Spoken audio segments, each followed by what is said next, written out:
You're listening to the Online Marketing Made Easy podcast, episode number 114.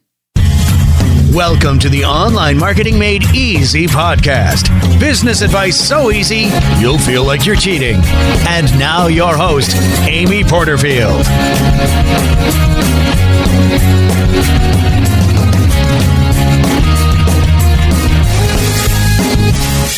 Well, hey there, Amy Porterfield here, and welcome to another episode of the Online Marketing Made Easy podcast. Thank you so very, very much for tuning in. Now, today's episode is actually part 2 of a 2-part series all about crafting brilliant sales pages. Now, last week, I talked about the art of a sales page and really getting into the mindset of our core avatar before ever writing a single word. I shared with you some tips and tricks I learned from my own copywriter, Rye Schwartz, and some of those tips blew my mind when he shared them with me. So I could not wait to share them with you. So if you missed that episode, it's just one episode back, number 113, and it's a perfect segue into today's episode. So if you missed it, you might want to pause this one, jump into 113, and then visit me back here at 114, because today we are talking all about the science of a brilliant sales page. Now, to do this right, I want to welcome back one of my dear friends, online marketing extraordinaire, Melanie Duncan. Now, I don't think that's her official title, but that's what I think when I think about Melanie, a marketing extraordinaire. She is just fantastic with dissecting what needs to go into an overall marketing strategy. She really knows the ins and outs of what converts, what attracts your ideal perfect audience, and really how to put it all together. So what she knows really well are sales pages. And I wanted her to come on the show and talk to me about how she's gone through her own journey of figuring out how to create sales pages that truly convert. Now, I always record the intro to my interviews after I actually do the interview so I can set things up properly. And one thing I wanted to mention to you about this interview is that Melanie and I will both refer to a special bonus she created for my brand new program, Courses That Convert.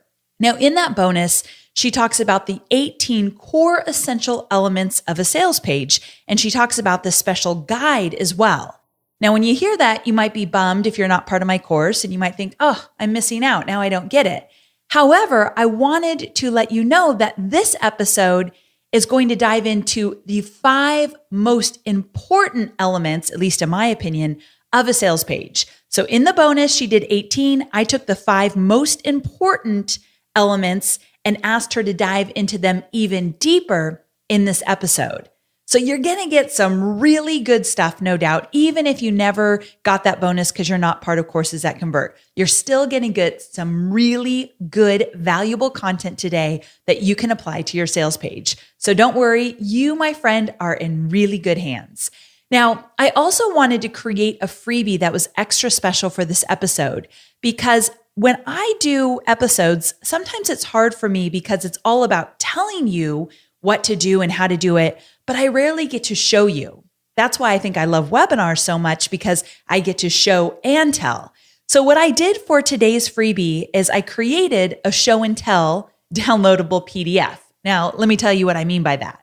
I curated a bunch of examples from my best converting sales pages, and I put them into one PDF that you can download instantly. So in this freebie, you'll see actual examples of each of the 5 core elements that Melanie and I are going to talk about. So for example, one of the core elements is including an FAQ on your sales page. So I went into my best converting sales pages and I took screen grabs of my own FAQs on my sales pages, and I included them in this freebie for you. So that's why it's a show and tell kind of freebie, because you can actually see what we're talking about in action on my own sales pages. It's really, really good. So to get your hands on it, all you need to do is go to amyporterfield.com/114 download, or text the phrase 114 download, all one word, to the number 33444. Did you get that? Text the phrase 114 download to the number 33444. I've never put something like this together for a podcast episode, and I think you're going to find it incredibly helpful the next time you sit down and you're ready to create your sales page. I don't want you to wait to get it until you're ready to create your sales page because you'll forget where to go to locate it. So do it now, save it on your computer, and you'll have it ready when you're ready to dive in to your next sales page creation. Deal? Sound good? All right, let's do this. One more thing before we dive in, and that is a quick word about today's podcast sponsor. Before we dive in, this episode is sponsored by FreshBooks. Now, I absolutely love sharing knowledge about how to grow your business, but having the right tools in place to manage your growth is also key, which is why you need to know about FreshBooks if you are currently a freelancer, a coach, or a consultant. Now, FreshBooks is cloud accounting software helping over 5 million people feel less stressed when dealing with their admin and paperwork for their small businesses. You can use FreshBooks for invoicing, late payment reminders. You can get project deposits up front with FreshBooks, and they will track your expenses. So if you go into a restaurant, use your business debit, you'll see it magically appear in your FreshBooks transactions right away, which is pretty cool, right? And that's only a tiny fraction of what FreshBooks can do for you. So to experience the full power of FreshBooks totally free for 30 days, go to freshbooks.com/Amy and then enter Amy in the How Did You Hear About Us section. Simple as that. Okay, so are you ready to dive into the 5 core elements of a brilliant sales page with my dear friend, Melanie Duncan? Let's do this. Melanie Duncan, welcome back to the show. Thank you so much for having me, Amy. I always love our time together, and I particularly love this topic we're talking about today. It's a good one for sure. And before we get into all the details, I've got to ask you, how long did it take you to get a hold of this sales page thing? Like, did you just know what to do? How did you figure it all out? Of course not. Nobody knows how to do this. It's kind of a weird random skill. You might have been born with it. I wasn't sure. No, definitely not. I wish I could find, Devin could probably pull up the first sales page I ever created and you would just cringe, maybe even throw up in your mouth a little bit. But no, it's something I've learned a lot about over time just through doing. But my first sales page was pretty templated. I looked at a lot of the other typical online program sales pages in our industry. And what I created was something that looked exactly like everyone else's sales page in the industry. So it didn't stand out. It didn't look like me. It didn't sound like me or my brand. So definitely missed the mark in a lot of different areas. But I was using webinars to sell at that time. So I was sending them to a sales page. So luckily, I think my webinar was helping the page convert, even though it wasn't awesome. But what I did is after about 6 months of using that terrible, awful, ugly sales page is I hired an expert who I still remember cost $5,000. And that was so much money to me at the time. And it still is a lot of money. But I worked with this guy who basically was, really into the copy. And we did, I think 2 or 3 couple hour long interviews where we did surveys to my audience and went over them together. And he went through the program and asked me all these questions about it. And I realized, oh, there's a lot more to this sales page thing than just, typing some hypey copy about how this is going to make you $1 million or change your life. You really get to dive into your customers and really dive into your program and then use your sales page to showcase that value. 100%. And you really have cracked the code. I feel like your sales pages you take people on a journey. And that's why when I wanted to do a sales page training, I thought, I've got to go to somebody that has studied this and really pays attention to the flow of a sales page, what goes into it, what doesn't go into it. And as you know, inside my Courses That Convert program, you created a special sales page bonus. And in that bonus, you went over 18 core essential elements that should be included in sales pages. Now, to be fair to my paying customers, we don't want to give it all away here, but I want to make this really valuable for those listening. So I thought we would dive into 5 of those core essentials. And these are 5 where a lot of my students either get stuck or they're just totally confused about how to move forward in this area. So what do you say we go over those 5 essential core elements? That sounds great. And the beautiful thing is because I have created literally dozens of sales pages now, and so many iterations on each one of those sales pages, it's gotten very formulaic, which is, I think, comforting for people because so much of business is not formulaic and you can't systematize all of it. But sales pages are really something that you can follow a templated structure like I taught inside that bonus in Courses That Convert. And that's a really nice kind of way to hold your hand and guide you through the process while you can still customize it and make it very much you and your brand. 100%. I am a girl that loves any formula you throw at me. So I can definitely relate to having it all in front of me in that way. So let's start at the very top and talk about headline, because it is crucial that you create a good headline, but it's something that I know I've struggled with. Many people struggle with this. And I wanted to ask you, what are you looking for in the right headline? Like, what are the key criteria you think about each time you sit down to write a headline? Yes. And the headline, honestly, is the most important part of your entire sales page. And a lot of people forget that. They just put up some really generic, easy, kind of sloppy headline, and they put a lot of focus on writing about the program or, writing some great sales hook. But if you can't get people to read or get them down to that section, which is the point of the headline, you're really missing the main point. So according to classic copywriting principles, the main goal of a headline is to get the right people. Now, this is really, really important. Not everyone, not anyone, but to get the right people's attention and then to get them to continue reading down the page. That's the main two goals of your headline. Get their attention and then get them to keep reading. So the best way to accomplish this, to make sure that you're drawing the attention of the right people, is to make sure your headline is really specific, it's direct. And then a piece that a lot of people forget is you want your headline to be extremely curiosity provoking, because that's how you're going to get people's interest and get them to keep reading down the page. Okay. So give me an example of a really specific good headline versus one that might kind of miss the mark. Yeah. So, an example that you might see on an average sales page or even, a blog post, because you can use headlines in a lot of different places, is, would you like to work less and make more?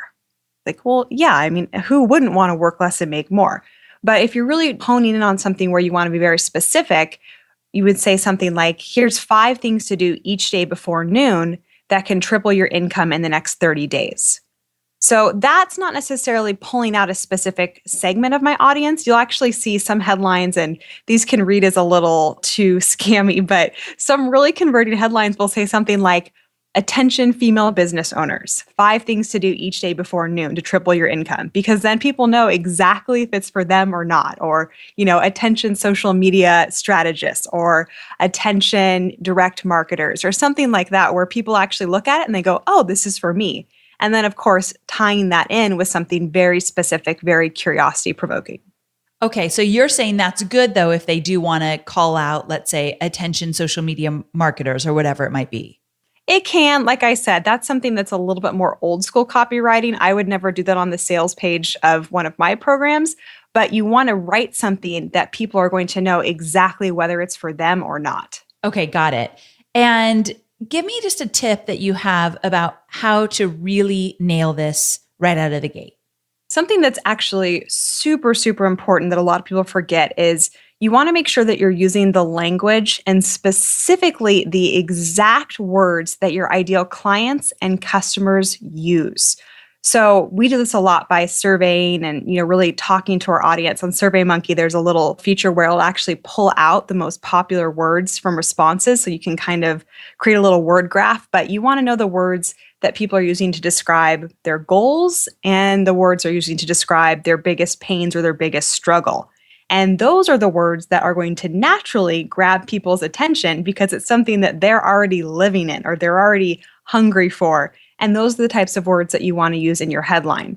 But just as a good strategy to use if you're not a copywriter or you're writing your own copy, what I do with headlines is I usually sit down and I write anywhere from 40 to 50 headlines. Like I just take a piece of paper. For some reason, I have to do it on a piece of paper. I don't know what it is, but I take a piece of paper and actually write down all these ideas I could have for headlines. And if you go and Google, copywriting headline formulas, there's all these different fill in the blank kind of Mad Lib ways to write headlines. It actually can be kind of fun. Yeah. But I don't limit myself because I think if you sit there and you try to create the perfect headline right from the get-go, you're just going to be staring at a blank piece of paper all day. So when you give yourself the permission to throw away 99 or 90% of the headlines anyways, you can just let your creativity flow. I write them all down, and then I usually pick my top 3 or 4, and I'll actually split test the different ones, which we'll talk about a little bit later. Okay, perfect. So I love that strategy, writing them all down. And I like the idea of not just sitting down and thinking you're going to just write your entire sales page in one sitting, including the headline and all the benefits and features and all that good stuff. Like actually making it a point that right now I'm just sitting down to work on the headline, and then I'll come back to the other stuff later. I think separating them allows some creative space and some breathing room in your mind as you're creating all of this. So I love that strategy 100%. Okay, so we're moving on to number 2. And number 2 is compelling imagery. Now, I feel like you just have this one 100% locked in. Not just with your sales page, but with your landing pages, your blog, your branding overall is excellent. So how do you go about selecting the right imagery for what you're working on? Oh, Amy, you're such a sweet talker. You do, though. Flattery will get you everywhere with me. Well, thank you. Again, something that has just come with a lot of practice and a lot of study and a lot of working with very, very talented individuals. But something, I guess, let me just step up for just a moment on my little personal soapbox here, tell you what I strongly advise you do not do.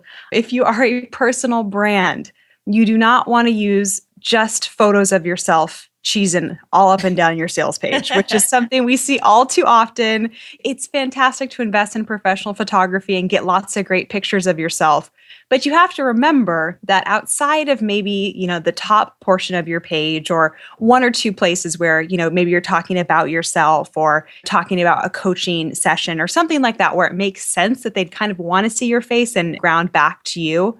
Other than that, you don't need to be on every single section of your sales page.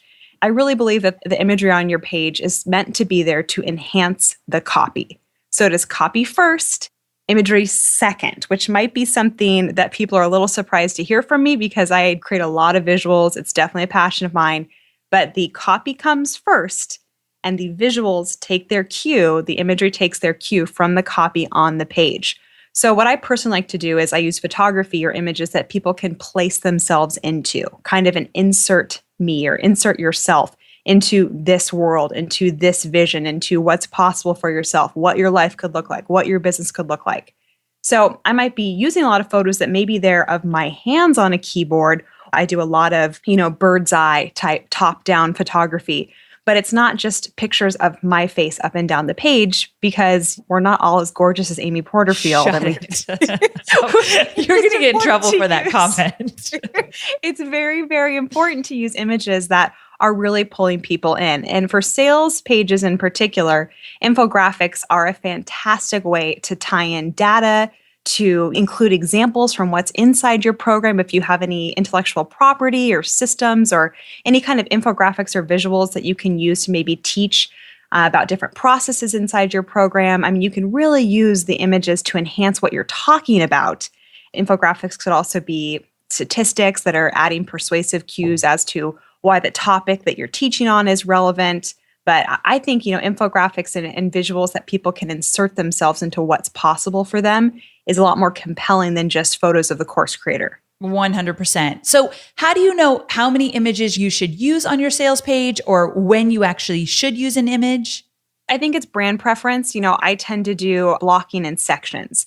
And so normally you see maybe about 2 sections without having to scroll. And it's either a solid or some sort of subtle background or it's a photo. And I just alternate on, off so that it's very visually stimulating. But it's your style. Some people will do a whole section of copy and then do a photo with like a big headline and then more copy. Depends how copy heavy you want your page to be. Gotcha. Now, this is a little bit off script here, but one thing I know you do a lot is branding boards. Yes. And I see it all over your Instagram channel. I know you talk about this in your business class program, but talk to me about these branding boards because I feel like you are always inspired, but you work hard to make sure that you are inspired.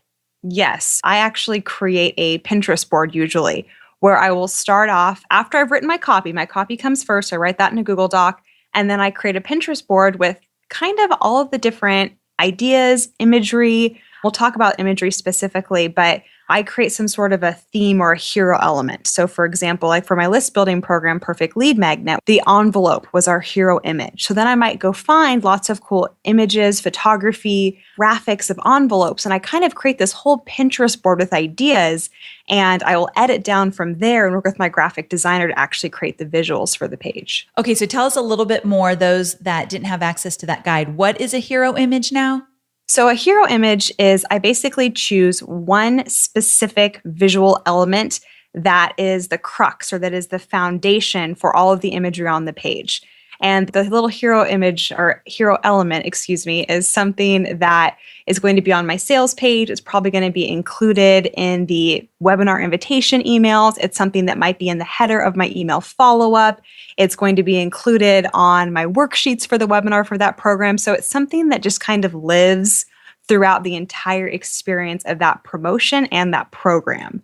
And it largely dictates a lot of the visuals. And sometimes for a lot of my flagship programs, and this is not something you start off doing, but this is something I do now, I'll do a specific photo shoot for each one of my sales pages.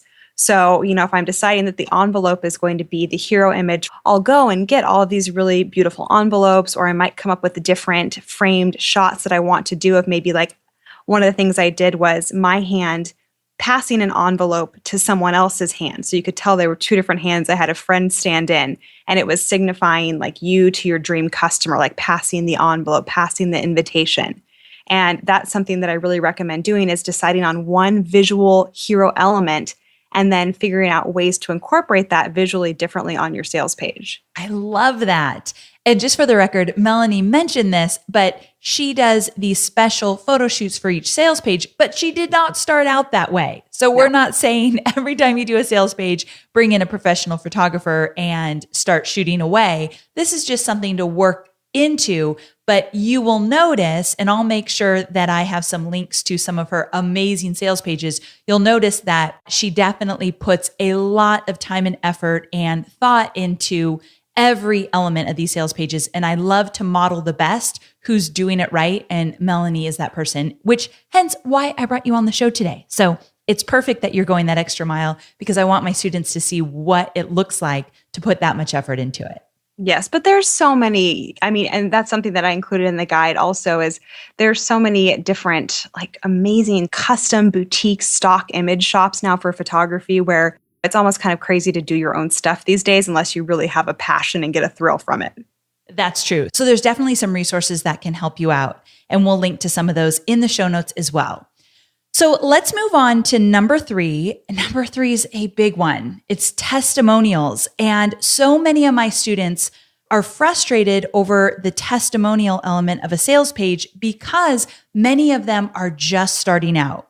So talk to me about the importance of testimonials on a sales page, but also what do you do if you're brand new and you don't have a lot of students that have gone through your program just yet? Yes. Well, first of all, whenever we talk about testimonials, I have to do my cover your butt statement, which is I am not a lawyer, and make sure that you run any testimonials you use past a lawyer, particularly if you're in health and fitness or the make money space. You do have to be careful about what you're promising or what you're exhibiting. One thing, though, I will say before I dive into the testimonial strategy is when you do show an example of someone who's had great success with your program, you are supposed to give some sort of signifier like, these results are not typical. But I think you can actually use that to your advantage in sales copy, where you could showcase some like amazing star student or client that you've had. And you can say below, are Ashley's results typical? Of course not. But you're not typical either. And your results shouldn't be typical. I'm not looking for people to be in this program that just want typical. I want people who are going to, invest, blah, blah, blah. You can actually that was so good. I can't even stand it. Yeah. So I love the challenges we get legally sometimes, where it's like, you can't say it this way unless you tweak it this way. And it drives you a little crazy, but it's also like a fun little puzzle to figure out. Yep. But when it comes to testimonials, you actually gave me a great idea. There's something that's important to mention, which is, even if you're launching your course for the first time, but haven't had anyone buy the course yet, that doesn't mean you can't use testimonials. Some of my best testimonials have been from beta testers who did not actually go through the paid program. And when I say beta testers, don't let that intimidate you either. That just literally means you can find people that you can give free access to and then use their stories or use their results as testimonials. So just because you haven't sold any of your course yet, don't think that that gives you an easy card out that you don't have to use testimonials. You should still definitely use them. But something that I was just meeting with some high-end clients and talking to them about sales pages actually in particular is don't accept just blanket blah testimonials. When people go and they try and source testimonials for themselves, a lot of times, they'll email their past students or their past buyers and they'll say, oh, could you tell me a little about your success or your results with the program? And they'll get kind of mediocre results. That's not how you craft testimonials. When you're trying to craft really good testimonials, and testimonials should be used on your sales page, they should also be used on your webinars. They should be a big part of the case studies and the follow-up of your email follow-up. I will write my testimonials with my clients. So they might send me something and I'll get it and go, oh, this is really interesting. Would you mind if I called you and we talked about this more? And I'll call them and be like, okay, tell me about this one particular thing that you said. What did this mean? Can you tell me more about how long it took you to accomplish this? And I'll actually talk with them and we'll pull out things together. We will write their testimonial together and I'll send it back to them and say, okay, I really love that we talked about this one particular thing because I know that a lot of people struggle with this. And I think your story or I think your results or I think your strategy or your mindset is really going to help a lot of people. And we work together and we create this really powerful thing where it's not just me trying to ask them to talk about how great I am, but I'm really helping them kind of speak for the people who are going to be drawn for the program. Like they're representing a heart and soul core part of my audience, and their story gets to really exemplify what the program has enabled them to do. Oh, I love that. Definitely work with your students on the testimonials. I think that's so important because many people will ask for a testimonial, they'll get it, and then they'll put it on their sales page. No. And typically, I've never done that. I'm always going back and forth with that person who wrote it to get more information out. I love the idea of like getting on Skype with them and asking them more questions because you're going to unveil things that they would have never even thought about adding in there. And you do want to, a couple of things when it comes to choosing which testimonials to feature and which people to feature their testimonials. You do want to use testimonials that are overcoming really common objections that your buyers may have, excuses, maybe mindset hurdles, like, oh, I was hesitant to enroll in this program because I thought, what could this Pinterest course teach me that I couldn't just find online for free? So for my Pinterest program, a lot of people were wondering that. Why would I pay for a program when I can just Google it and there's 30 other blog posts? So I would have testimonials that specifically called out. That's a mistake a lot of people make on their sales pages. They think, okay, I know some of the main reasons people won't buy, but let's not talk about it. Because if we talk about it, it's going to give them a reason not to buy. But it's the opposite. You want to openly and even aggressively address the reasons people may not buy and provide the solutions and provide the reasons why, turn it on its head and actually make it a reason to buy.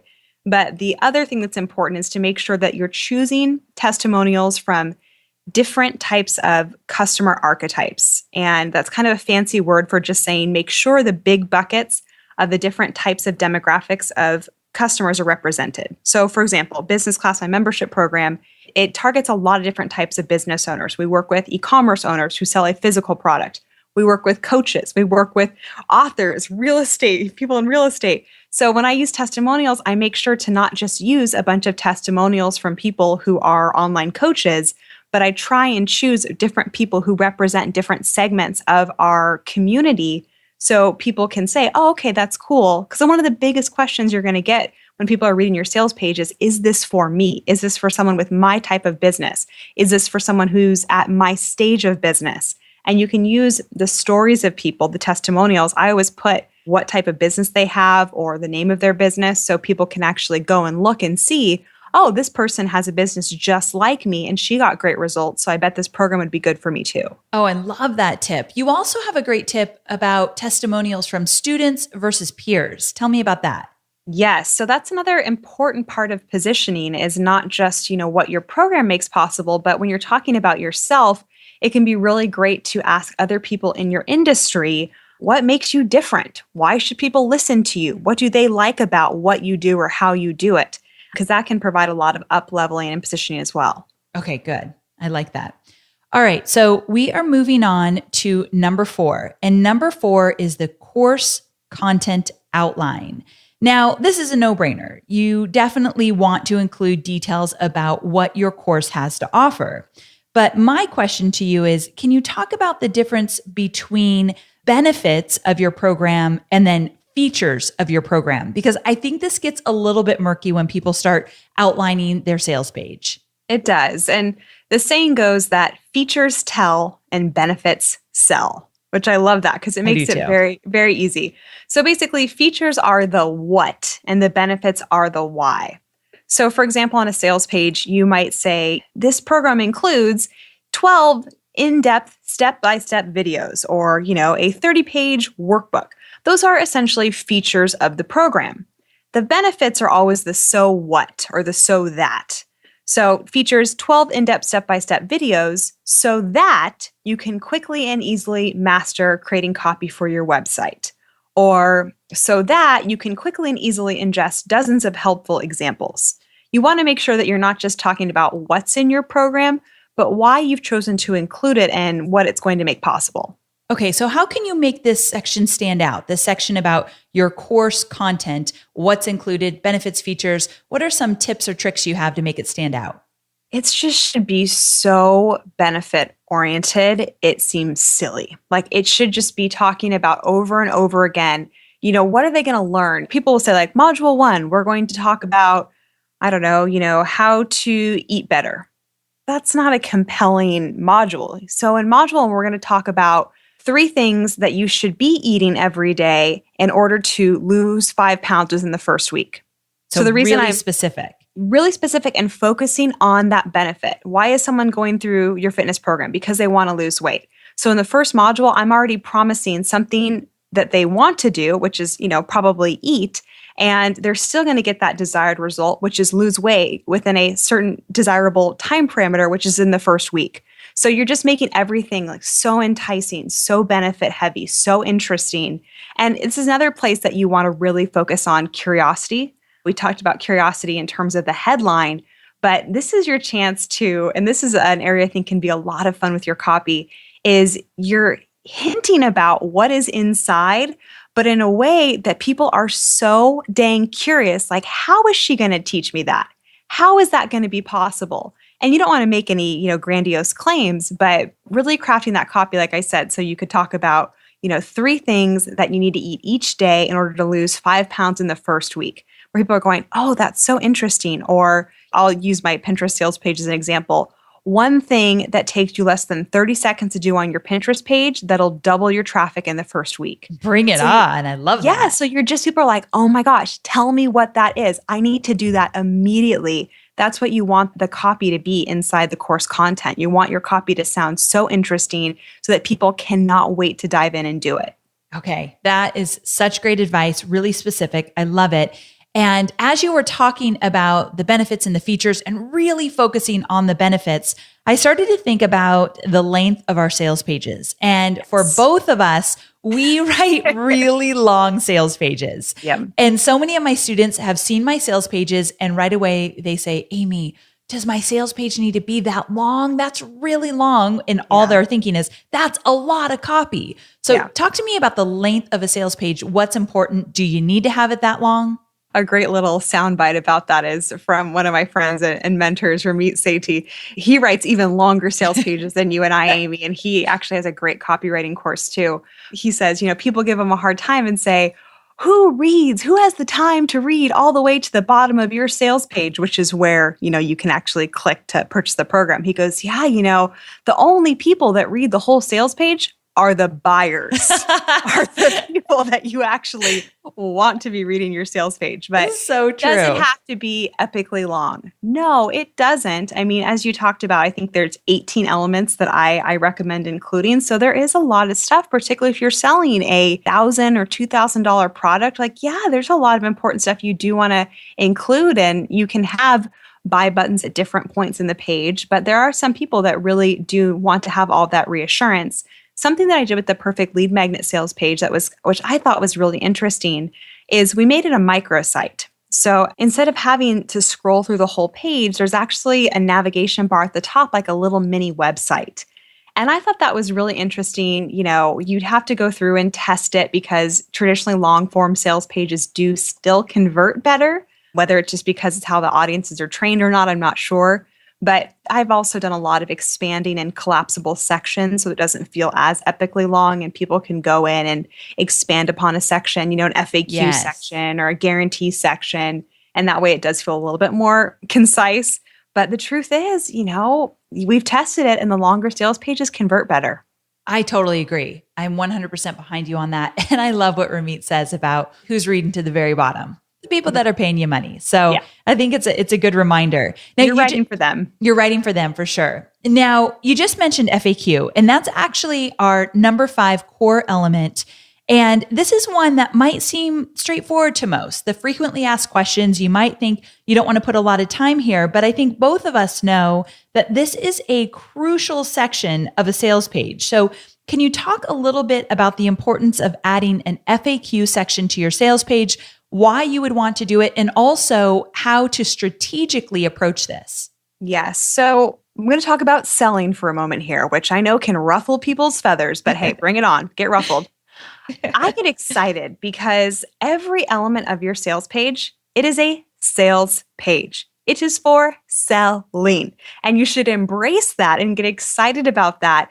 And an FAQ section is actually, just like your testimonials are an awesome place to be selling. Just like your course outliner where you're talking about the content in the program is another place you should be selling. Your FAQ, it is not some boring, generic customer service type area where you want to have like your basic, blah, blah, blah type of blanket responses. Use your FAQ to be, again, targeting those really common questions, those objections that people are going to be having, and then craft really compelling and motivating and exciting copy around that shoots those objections down, that empowers people, that gets them excited, that shows them exactly why they should buy.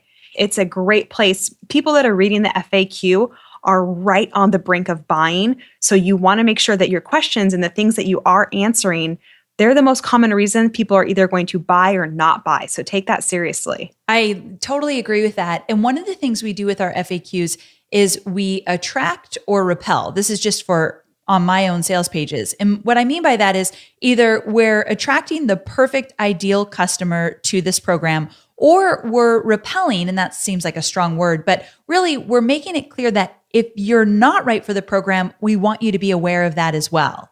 So for like one of my programs, Webinars That Convert, if you are not planning to sell an online course, whether it be pre-recorded or live, you likely are not right for the program, so you don't want to join, because the last thing I want is for you to get into my program and then feel like you're not in the right place. So you can use those FAQs to make sure you're attracting the right person and getting really clear about who's not right for the program as well. And don't be afraid to talk about both. Would you be agreeing with that, Mel? 100%. Yes, it is a really important place. The best way for people to identify whether or not something is for them is to show them who it is not for. Yes. Things to be self-inclusive, you have to be self-exclusive. So I think that it's really great to show people, hey, here's who this program's not for. And that's also going to attract in a stronger way the people that it is right for. When you can show a program and say, hey, you know what? This program is actually for people who are already making $1,000 a month in their business. Yeah, that's going to send a lot of people away, but you know who it's going to attract? The people who are making $1,000 already in their business. And they're like, oh, thank goodness, because I want to make sure that I'm only working in a community with people who are at the same stage of business of me, or something like that. It's going to really reaffirm for those people that this is the right place for them. Okay, so we're definitely both on the same page when it comes to FAQs. But before we wrap up, I wanted to see if you would leave us with a final few tips on really getting our sales pages right the first time. So what are some tips that you can leave us with? Well, you've heard me subtly message this throughout our entire chat today, which is you need to really invest in your copy. And you can invest in a couple of ways, either really investing by spending the right amount of time, like you said, not just trying to sit down and crank it all out in one day, but really, like I might do a couple sections a day and then go through and look at it again, or invest financially. If you're not a copywriter, which not all of us are, I love writing copy, But just because you're a business owner does not mean that you need to be really good at copy. There's lots of people who are really good at copy, particularly copy that converts for sales pages. So invest your time or invest your money and find someone who is a really good conversion copywriter. And I will say that's an important tip. There are different types of copywriters. There's personality copywriters. If you're looking for someone to write copy for a sales page, they do need to be conversion oriented. Otherwise, they're going to write a lot of fluff that's not going to actually convert. But when it comes to copy, the most important thing I can tell you is make sure if you are writing it yourself, that you have someone else edit it. This is huge. I did not do it for years. And as soon as I started doing it, I realized how silly it was that I hadn't done it previously. But when you write your own copy for your own sales page, you are so close to the program, to the audience, and all of that is great. But a lot of times you miss out on certain things or subtle messaging that might not be obvious to you because you're just too close to it. So have someone else. It can be your spouse. It could be a friend. Ideally, someone that might even be outside your industry. Because if you're going to be sending cold traffic to a sales page, you want to make sure that what you're talking about actually is easy to understand and that you're not using jargon or words that are specific to your industry that people, it goes over their heads, they don't get. So have someone else edit the copy on your sales page. Such great advice. Okay, keep going. Okay, so the second thing I'd really recommend is make sure you split test. And I know split testing is something that sounds overwhelming. It sounds scary. I didn't think I could personally do it because I'm not a techie person, but there are so many really easy ways to split test your sales page. We use a tool, Visual Website Optimizer, but even if you just compare, like we talked about earlier, just test 3 different headlines. It can be a huge and significant difference for how that page converts, or how many people actually spend more time and scroll down. So there's a couple things I really recommend split testing: your headlines, split test your prices. This is really huge for sales pages. It's not just some nebulous thing you have to come up with. You can actually test different price points and see which ones convert better, and even test different testimonials. So see if that makes a difference. Ooh, Everything you can test on a sales page, but headlines, prices, and testimonials can be some really big and easy wins. That tool again? Visual Website Optimizer. We'll link to that in the show notes. Okay, so what is your final tip? My final tip, and we talked about this already, so it's just kind of reaffirming, is testimonials are very important. Coach your clients and your customers on the testimonials. Do not just get a, reply from asking for testimonials and use this kind of weird couple sentence scrap of a testimonial. Go in, work with people, write them together, because then you really have good stuff to be featuring, not just on your sales page, but also in your follow-up. You can do, video. There's just so much you can do with testimonials. And that ultimately should be the purpose of your program, is to create amazing results from people in whatever industry you work within. So use those as really something to showcase on your page. Melanie, this has been one of the most actionable episodes I've ever created. Thank you so much for going through all of this. I know you prepared before we jumped on, a girl after my own heart, and it really definitely shows. Now, throughout the episode, you have been mentioning this bonus that you created inside my Courses That Convert program. And Some people are like, it's no fair. I'm not inside Courses That Convert. I want that bonus. Well, the great news is you have a very similar sales page training with tons of examples, the guide that you mentioned, inside your own course, Business Class. So tell people where they can go to learn about Business Class, and if it's open or if there's a wait list. Give us all the details. Sure. So yes, Business Class is my baby. Besides my daughter, Olivia, Business Class is my baby. And if you go to Melanie Duncan /business class, you'll see it's a monthly membership program. But what was really fun is we create different trainings every single month.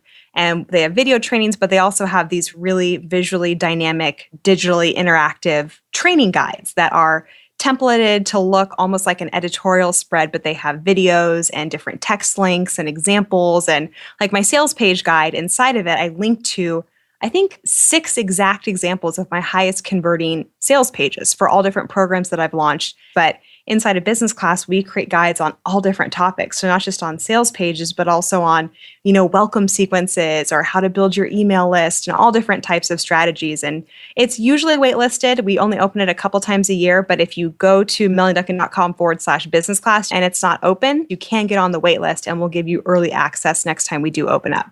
I tell people about business class all the time. I've seen what Melanie puts into this program. It is excellent. I will make sure to link to it in my show notes. Melanie, thank you so very much for sharing some of your tips and tricks all about sales pages. Again, this has been one of the best episodes we've created. It's like a mini training, which is always my goal. So thank you so very much for being here with us. Thank you. We're such nerds, Amy. I had way too much fun talking about sales pages, but hey, at least we get to love what we do. So very true. When Melanie and I get together just for fun, she's got this amazing lake house and we get to drink rosé and talk about sales pages and webinars and funnels all day long. And we have to admit, it's kind of fun. It is. It's the best. Yes. Okay, so there you have it. Pretty dang valuable, right? Some really good tips that Melanie shared with us. I'm so glad she came on the show and she really dissected the areas of your sales page that are truly the most important to pay attention to. Now, don't forget that I've got that show and tell freebie for you where you can actually take these 5 elements and then look at exactly how I applied them to several of my highly converting sales pages. So to get that freebie, all you need to do is go to amyporterfield.com/114 download, or you can text the phrase 114 download, all one word, to the number 33444.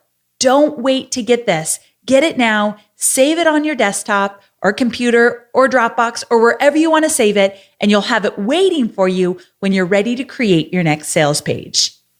And one more thing before we wrap up, don't forget to take me up on the special FreshBooks offer. If you are a freelancer, a coach, or a consultant, FreshBooks is ridiculously easy cloud accounting software that will help you feel a whole lot less stressed when dealing with invoicing, running down late payments, and expense tracking. So to experience the full power of FreshBooks, totally free for 30 days, go to freshbooks.com/Amy and then enter Amy in the How Did You Hear About Us section. I can't wait for you to check it out. Thank you so very much for tuning in. I cannot wait to connect with you again next week. See you soon.